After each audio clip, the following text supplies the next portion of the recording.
Welcome to the 2023 Basic and Clinical Science Anesthetic course of the European Society of Anesthesiology and Intensive Care. It is a true honor for me to once again be part of this course. So I want to thank you all, the organizing committee and the scientific committee. My lecture is about neuromuscular blockade agents and the anatomy of the neuromuscular plate. My name is Victor Pinho Oliveira. I come from Portugal, from Viseu. These are my conflicts of interest regarding this presentation. And I usually, when people ask me, where is Viseu, I tease them with this. If you consider Portugal to be a cell phone, Viseu is the place of the rear camera. My hospital, public hospital, is a non-academic with 600 beds hospital. The city has about 100,000 inhabitants, but we care about 500,000 people in our healthcare religion. We are midway between the mountains and the sea. And I will do my presentation in the following 30 minutes, outlining by this way. The first 10 minutes I will consider it the basics of the neuromuscular junction, the motor neuron, the junction by itself, acetylcholine, its synthesis and its receptors. The next 10 minutes regarding drugs, neuromuscular blocking agents. Then we will talk finally on neuromuscular blockade monitoring, the methods, muscle sensitivity, the patterns of stimulation, and last but not least at all, the postoperative residual neuromuscular blockade. So first things first, the basics. I'm also an EDAIC examiner, part 2 EDAIC examiner, and we focus a lot on the basics, the physiology and the anatomy. The motor neurons are the nerves that control skeletal muscle activity. They originate in the ventral horn of the spinal cord and travel up all the way to the muscles they supply. The cell body of a neuron, it's at its proximal end, and the information travels from here down to the axon. Axons are about 10 to 20 micrometers in diameter and are surrounded by this myelin sheet produced by the Schwann cells. The Schwann cells act as an insulator to speed up the nerve conduction. So this myelin sheet is interrupted by these nodes, the Ranvier nodes that you see here, that can do this saltatory conduction, that can speed up even further the conduction. Each motor neuron connects to several muscle fibers to form the motor unit. The number of muscle fibers within the motor unit varies enormously depending how fine is the motor control needed for that muscle. For example, the muscles of the eye have a lot more motor units than the muscles of the thigh. So regarding the basics, the neuromuscular, we have this three parts of the neuromuscular junction. The first, the presynaptic terminal, then that's the synaptic cleft, and then the postsynaptic receptors. That's the main constitution of the neuromuscular junction. And the electrical impulse is transmitted along the motor nerve, causing presynaptic acetylcholine release, binding it to the neurotransmitter to the postsynaptic acetylcholine receptors. This occurs at the motor end plate. So acetylcholine receptors, neurotransmitters are gated channels that open very shortly and that lead to a major influx of sodium and a lesser extent an efflux of potassium. So the opening of the channels at resting potential leads to this major influx of sodium ions.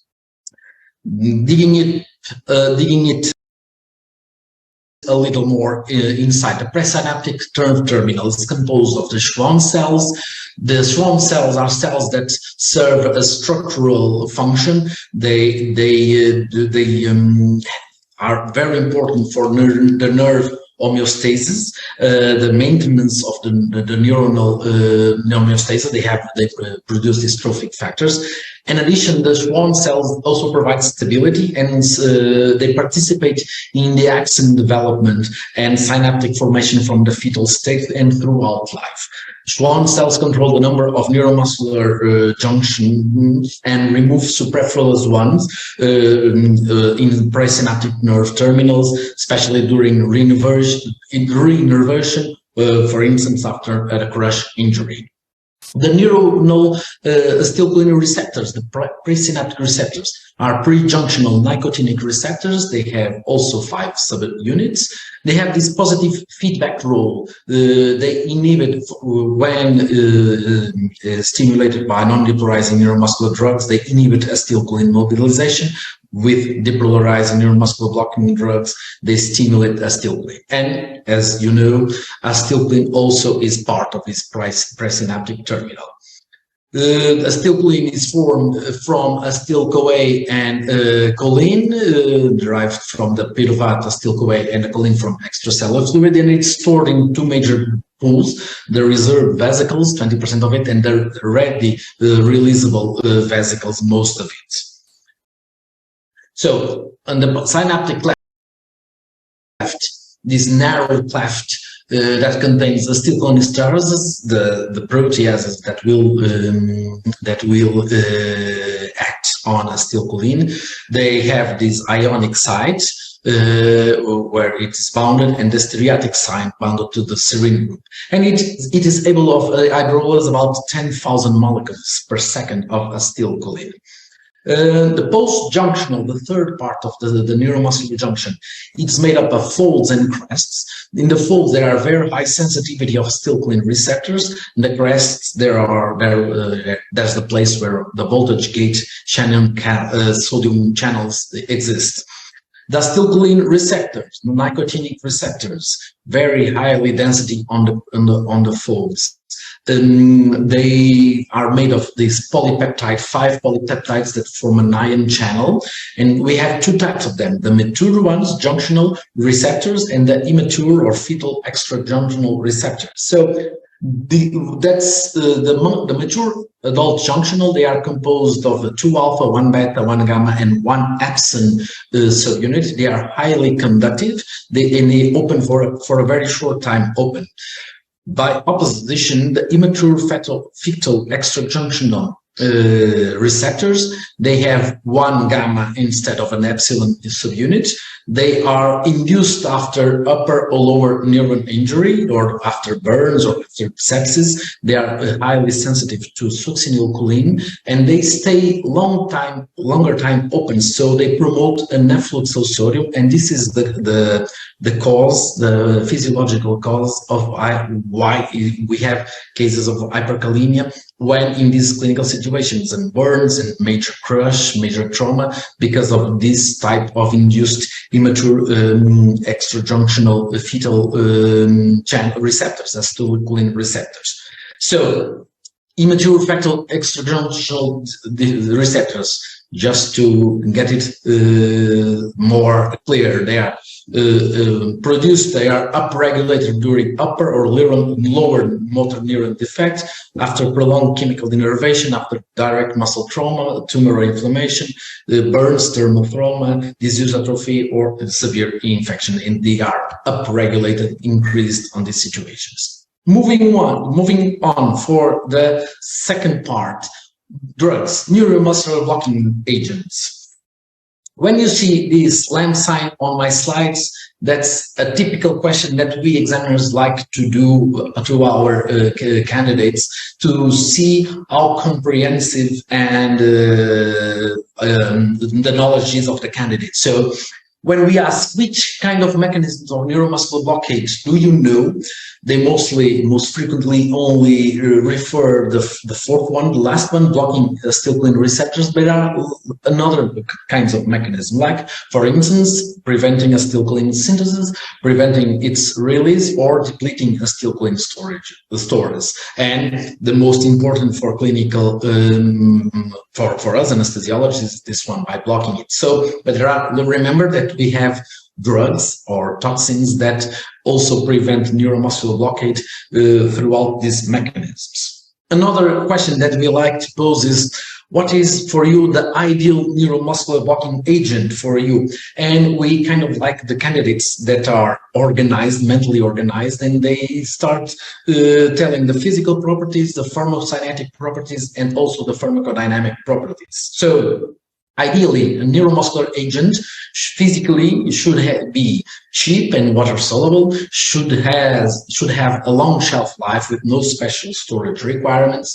Pharmacokinetically, should be a short acting with a predictable reversal, non-cumulative, so we can use in infusion in intensive care settings, for instance. It should be completely metabolized with no active metabolites, not affected by renal or hepatic impairment. Pharmacodynamically, it should have a rapid onset of action with a high potency, low dose high potency, without any cardiovascular or respiratory side effects, and should be safe for pediatric or pregnant patients, and ideally with a non-depolarizing mechanism of action. So this is our taxonomy of known neuromuscular blocking agents. We have two big families, the depolarizing ones, the non-depolarizing ones. The depolarizing one, the only short-acting that we have, succinylcholine or succinyltonium. The non-depolarizing ones, we have a further division, the aminosteroidal compounds and the benzylquinolinium compounds. So the aminosteroidal with intermediate action, pacronyl, rocuronium, long action, pancuronium, and pipacuronium. The other, mivacurium, dentacurium, cisatracurium, or tetracurium. So a short notice just to refresh the pharmacology. Succinyltonium, it's a junction of two molecules of acetylcholine joined by this ester linkage. It promotes the reversal depolarization of the acetylcholine receptor, so that's why we see the muscles fasciculating. But because of this slow breakdown of the two molecules, it prevents further transmission, and it is during this the neuromuscular junction is blocked. We have this blockade of the transmission. Excreted mainly, the 10% excreted in the urine. It's hydrolyzed by the plasma cholinesterases, has a lot of side effects like myalgia, the increased risk of cardiac arrhythmias, especially on pediatric patients, the hyperkalemia, the anaphylaxis, malignant hyperthermia, and is strictly contraindicated on severe muscle trauma after the first 24 hours after burns until it's 18 months from the burn, on muscle diseases, as we mentioned before, because of the upregulation of the immature or fetal acetylcholine receptors, postsynaptic receptors. The non-depolarizing agents, the two big families, the minosteroidal and the benzylquinolines, they do not alter the conformity of the receptors, the acetylcholine receptors, so that we will not see any contractions, any fasciculations. They have this reverse binding to the alpha subunits of the receptor, and the metabolism is by diffusion from, to plasma, and they have highly ionized drugs with a small volume of distribution. They are mainly concealed in the plasma, in the extracellular fluid. So, atracurium, benzylquinolines, it's metabolized by two main metabolic pathways, the ester hydrolyzase and the Hoffman elimination. The Hoffman elimination, as we all know, is the non-enzymatic spontaneous degradation at the body pH and temperature, and it has this inactive laudanosine, inactive metabolite that is thought to promote epileptogenic properties. This is the doses, the onset time, the duration. It has no direct cardiovascular effect known, but it may promote histamine release, so it's not advisable in cases of allergic, or may promote anaphylaxis, and is also associated with clinical illness, myopathy. The other benzylquinolinium drug, the cis-atracurium, the cis isomer of atracurium, this is the clean version that has the desired clinical action, 3 to 4 times more potent than atracurium. It is also metabolized by the Hoffman, the spontaneous metabolization of pH and temperature, and it has less production of laudanosine, the metabolite. These are the dosage, the onset time, and the duration. It has does not release histamine. It has greater cardiovascular stability and is useful for the critical illness infusion. Moving to the immunosteroidal compounds, vecuronium, this amine that is eliminated in urine, undergoes hepatic metabolism that with active metabolites, so it should be avoided repeated doses in cases of renal or hepatic disease. The dosage, the onset time, and the duration is the one that is shown, and it has also not the property of releasing histamine and no cardiovascular effect, and this has this partial affinity to sugammadex. Rocuronium, it was named to be the rapid onset curonium. The rocuronium is 6 to 8 times less potent than vecuronium and excreted in urine and bile. It is completely antagonized by sugammadex without any active metabolites. We have two dosage, the one for a normal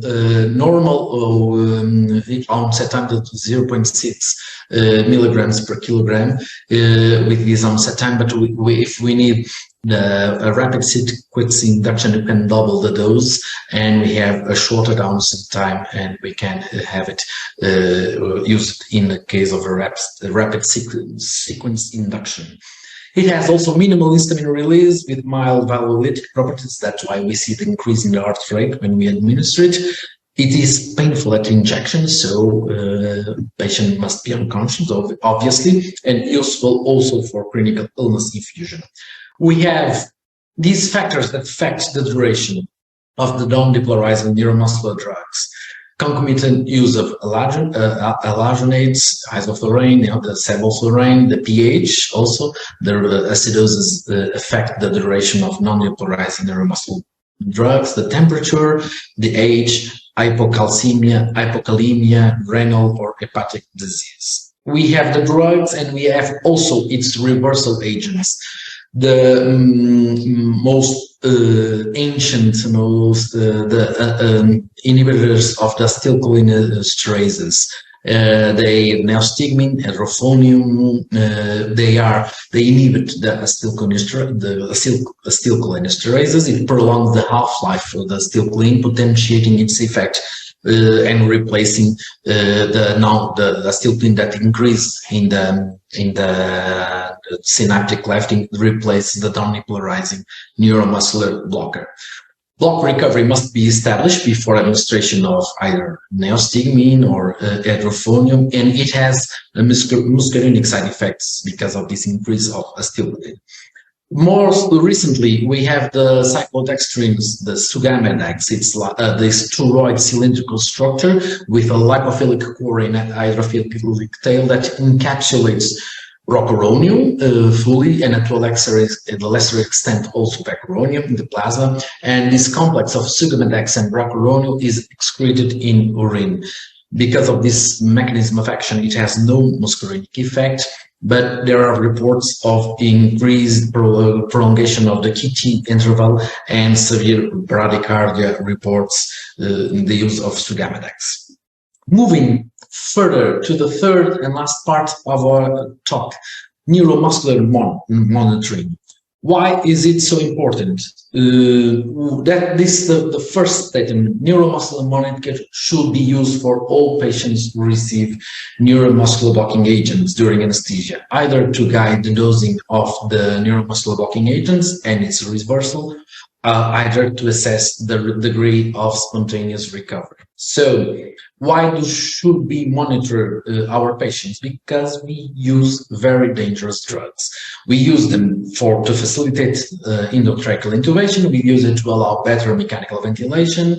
We use it to improve surgical conditions, but these are dangerous drugs. And the consensus is increasing. There's a huge increased consensus on the need of monitoring these dangerous drugs that we use. This is a 2018 consensus group that stated clearly that quantitative objective neuromuscular blocker monitoring should be used whenever a non-depolarizing drug is administered. Subjective and or clinical tests of neuromuscular blocking are not predictive of adequate neuromuscular recovery and are not sensitive to the presence of residual weakness. So it should be abandoned in favor of objective monitoring. Also, these most recent recommendations of the associations of anesthesists published in 2021, they published recommendations, and it stated clearly that quantitative neuromuscular monitoring should be used whenever neuromuscular blocking drugs are administered throughout all phases of anesthesia, from initiation of the blockade until recovery of a TOF ratio superior to 0.9. Every operating theater or location where drugs are used should be equipped with a quantitative neuromuscular monitoring device. Even most recent, and you have the QR code to check for the article, the American Society of Anesthesiologists practice guidelines for monitoring and reversal of the neuromuscular blockade. This year, they were released in January of this year. They recommend that to use quantitative neuromuscular monitoring at adductor policies to confirm the recovery of a TOF ratio superior to 0.9. Sugammadex recommended for deep, moderate, or shallow levels of blockade induced by racuronium or vecuronium.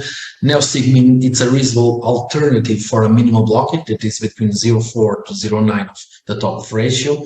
And it also states that patients with adequate spontaneous recovery with a TOF ratio documented to be over 0.9, identified with a quantitative monitoring, do not require pharmacological antagonism. So this growing consensus for monitoring, it started in 2010, and it's most updated now into I need to update with the new ASA guidelines 2023. The ongoing growing consensus for the need of monitoring the dangerous drugs that we do use on our daily practice. How can we do that? There are classically three types of the clinical tests, the qualitative tests, and the quantitative tests. The clinical should not be used, the qualitative should not be used, we should use quantitative monitoring. Why you should not use clinical tests, the grip strength or the head lift? Because they are unreliable, they are not specific, they are not sensitive. So the neuromuscular blocking management guided solely by clinical evaluation can result in residual paralysis. The qualitative monitoring, this ancient stimulation, direct stimulation of a nerve, and the visual or tactile assess of the response.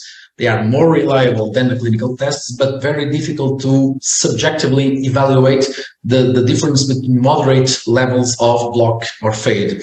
We are not able to detect the presence of fade more than 0.4. So qualitative evaluation also does not eliminate the risk of postoperative residual paralysis or curarization. So quantitative monitoring, it's the use of a neuromuscular that stimulates peripheral nerve, records, quantifies, and displays this evoked response.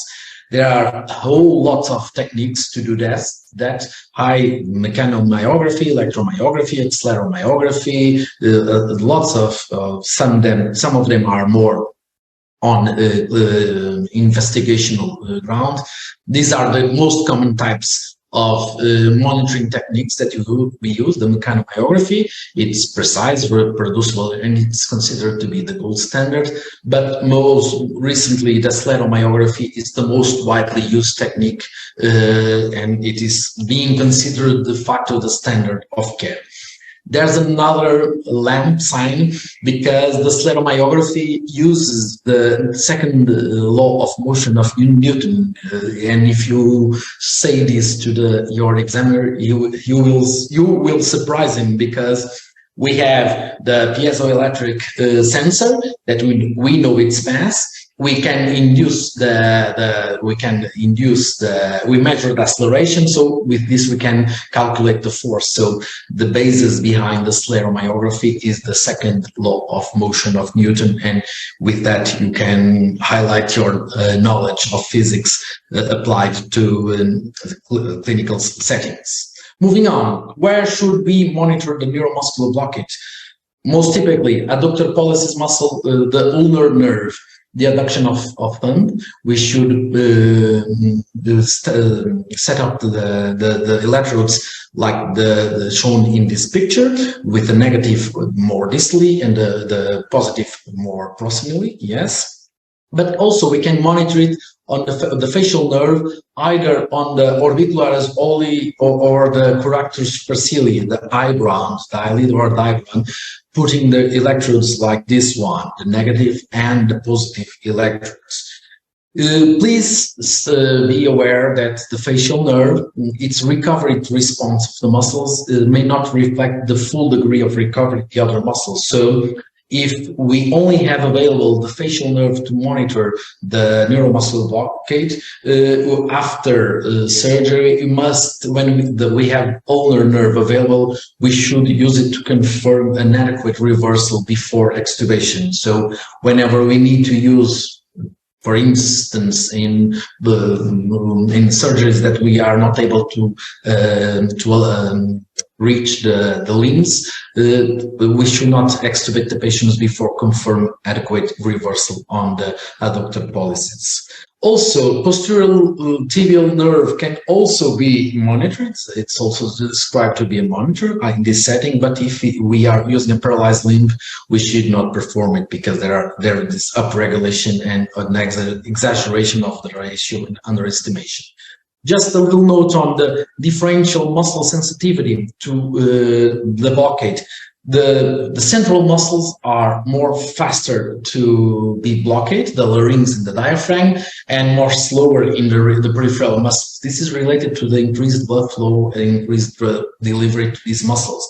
But recovery is also faster in central muscles than on peripheral muscles. So this is the increasing, the most faster is diaphragm, laryngeal muscles, and or corrugator, abdominal, to all the way down to the abductor, most peripheral muscle. So why this is important in clinical settings? Because at intubation, if we have a TOF count of 0, we can assure that all the pharyngeal and diaphragm muscles are blocked, and so we have optimal intubation conditions. During surgery, a 0 TOF does not guarantee the diaphragm is paralyzed, and we will have a surgeon shouting that we have to increase our blockade. And during recovery, a TOF ratio over 0.9 represents full recovery. Yet the airway and muscles are fully recovered with that when measuring it. So monitoring the facial muscles will overestimate the degree of recovery, so we need to add the adductor pollicis. Just a simple, very quick patterns of stimulation. We have typically 4 types of patterns: the single twitch, train of 4, tetanic, and double burst stimulation. The responses differ between depolarizing and non-depolarizing block. The train of 4, most commonly known a supramaximal twitch of 2 Hz in 2 seconds, counting the number of twitch evoked, and the ratio is the amplitude of the 4th response by the first one. The fade is this decrease between the T4 and T1, the 4th and the 1st response, and that's the main difference between when we are using non-depolarizing and depolarizing neuromuscular blockades. As you see, we have the fade when using non-depolarizing, and when we are using succinyl, the depolarizing, we don't have this fade. And we have the phase 2 block when we do large doses of succinyl or repeated doses or continuous infusion of succinyl. The phase 2 block is characterized by the fade in these kind of situations and this post-tetanic potentiation. We also have the correlation between the TOF count and the degree of neuromuscular blockade. When you have 1 count, we have more than 95% of receptors still blocked, and when you have the 4 counts, we have 75, but we still have 75% of the receptors blocked. So we can only consider the 0.9 as our cutoff to avoid residual colorization. post-tetanic count, we apply this tetanic stimulus and then do short stimulus at 1 Hertz per second. The tetanic stimulus mobilizes the acetylcholine release and has this post-tetanic facilitation, and it is useful clinically to assess the deep levels of neuromuscular block below TOF count of 0 responses. Double burst stimulation, it was considered, and it's no longer used clinically. It was used when we use subjective evaluation of the blockade.